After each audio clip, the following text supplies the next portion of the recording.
4 दिन 1000 करोड़ का रेलवे को नुकसान, 900 ट्रेनें पूर्ण रूप से रद्द, 122 ट्रेनें आंशिक रूप से रद्द। रेलवे सिर्फ 70 करोड़ रुपए रिफंड के तौर पर लोगों को दे रहा है। उसके बाद 1.5 लाख लोग ऐसे हैं जो यात्रा के बीच में ट्रेन छोड़कर भाग गए थे, और उसके बाद 12 लाख लोग ऐसे हैं जिनको अपना यात्रा रद्द करवाना पड़ा। अगर वो नहीं करवाते तो रेलवे ही रद्द कर देता, और वो लोग किसी स्टेशन पर बैठकर किसी ट्रेन का इंतजार कर रहे थे कि अब ट्रेन आएगी तो हम घर जाएंगे। ये कहानी उन 12 लाख लोगों की है जिनको अग्निवीरों के हुड़दंग के चलते परेशानी का सामना करना पड़ा है।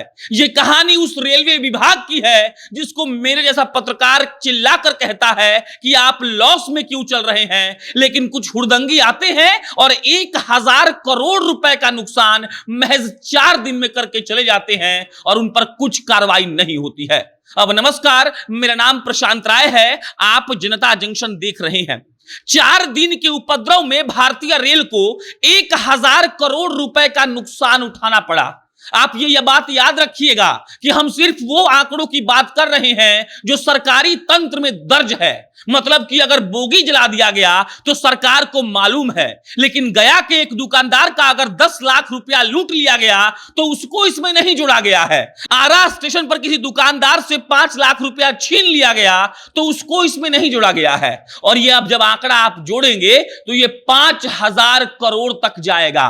लेकिन आज हम जिक्र 1000 करोड़ का इसीलिए कर रहे हैं कि जिन युवाओं को इस बात का शौक है कि हम सेना में जाकर देश का सेवा करेंगे, वो युवा भारतीय रेलवे को 1000 करोड़ रुपए का नुकसान कैसे पहुंचा सकते हैं। यह सवाल अपने आप में बहुत बड़ा है कि 1.5 लाख उन लोगों पर क्या बीता होगा जो लोग बीच सड़क पर अपना यात्रा छोड़ दिए, रेलवे के पटरियों पर चल चल कर घर पहुंचे, यात्रा को बीच में स्थगित करना पड़ा। जब उपद्रवी ट्रेन में आग लगा रहे थे तो उनको भागना पड़ा। और उसके बाद उन 12 लाख लोगों की आप बीती को सोचिए जो लोग टिकट करवा चुके थे, सीट कंफर्म था, किसी के बेटी का ब्याह था, किसी के मां के ऑपरेशन था, किसी के पिता का इलाज करवाना था, लेकिन उन सारे 12 लाख लोगों का यात्रा रुक गया और रेलवे को ऊपर से 1000 करोड़ रुपए का नुकसान हो गया।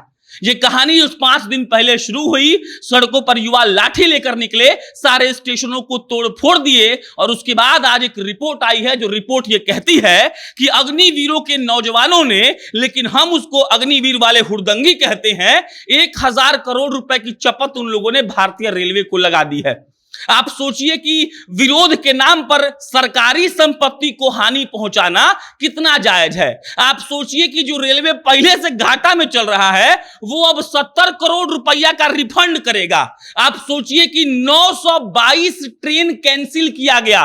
922 ट्रेन से कितना रेवेन्यू आता, उस 922 ट्रेन में कितने लोग सफर कर रहे थे, और उसके बाद सोचिए कि 122 ट्रेनों को आंशिक रूप से, मतलब कि वो चल चुका था ट्रेन, उसको बीच रास्ता में रोक दिया गया। और ये रिपोर्ट पढ़कर और सुनकर अगर आपको अचंभा नहीं हो रहा, अगर आप भावना से उत्प्रोत नहीं हो रहे, तो समझ जाइए कि आपके पास भावनाओं की कमी है। बाकी जिस तरीके से अग्निवीरों ने सरकार के खिलाफ विरोध दर्ज किया था, उसका खामियाजा आज पूरा देश भुगत रहा है। एक आंकड़ा आपको हम बता देते हैं कि एक ट्रेन जो होता है उसको बनाने में 30 करोड़ रुपया लगता है, और 21 ट्रेन को आग के हवाले किया गया है। 650 करोड़ का नुकसान तो यही हो गया। एक ट्रेन का इंजन बनता है 12 करोड़ में, उसको जला दिया गया। एक एसी कोच बनता है 4.5 करोड़ में, उसको जला दिया गया। एक जनरल और स्लीपर कोच बनता है 2 करोड़ में, उसको जला दिया गया। और ऐसी ऐसी ट्रेनें पूरे भारत में 21 ट्रेनें जलाई गई। और वो लोग जो प्रदर्शन के नाम पर सरकारी संपत्ति को नुकसान पहुंचा रहे थे, उनको ये लग रहा था कि वो अपने हक की वाजिब लड़ाई लड़ रहे हैं। आप सोचिए कि 12 लाख लोगों का टिकट रेलवे को कैंसिल करना पड़ा। 12 लाख लोग कहीं जाने वाले थे और किसके चलते नहीं जा पाए। आप सोचिए कि बिहार के हुड़दंगियों को प्रशासन ने क्यों नहीं रोका। आप सोचिए कि भारत के जिन जिन राज्यों में प्रदर्शन हुआ वो हिंसक हुआ तो उस पर कार्रवाई क्यों नहीं की गई। और एक तरफ हमारी सरकार कहती है कि हम जीरो टॉलरेंस की नीति अपनाए हुए हैं। विरोध करने वालों के लिए यह रहेगा कि अगर आप सरकार की किसी स्कीम से सहमत नहीं है तो लोकतांत्रिक तरीके से विरोध करने का हक आपको संविधान देता है। लेकिन जिस तरीके से आपने 12 लाख लोगों की जिंदगी पर असर डाला है, वो 1.5 लाख लोग जो ट्रेन में बैठकर यात्रा शुरू कर चुके थे और आपके चलते बीच रास्ते में उतर के लौट गए, उनका क्या होगा? और उसके बाद सोचिए भारतीय रेलवे की स्थिति, और उसके बाद यह सोच लीजिए कि 1000 करोड़ रुपए का नुकसान भारतीय रेलवे को उठाना पड़ रहा है। और वो 1000 करोड़ रुपए का भुगतान कैसे होगा ये आप भी जानते हैं।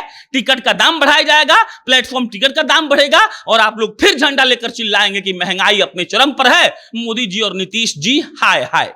बाकी ये रिपोर्ट वो आंखों को खोलती है जिनमें यह कहा गया है कि लोकतंत्र में विरोध करने का एक तरीका है। अगर आप असहमत हैं तो असली तरीके से विरोध करिए, ना कि सरकारी संपत्ति को जलाकर। बाकी आपकी क्या राय है कमेंट बॉक्स में लिखकर बताइएगा।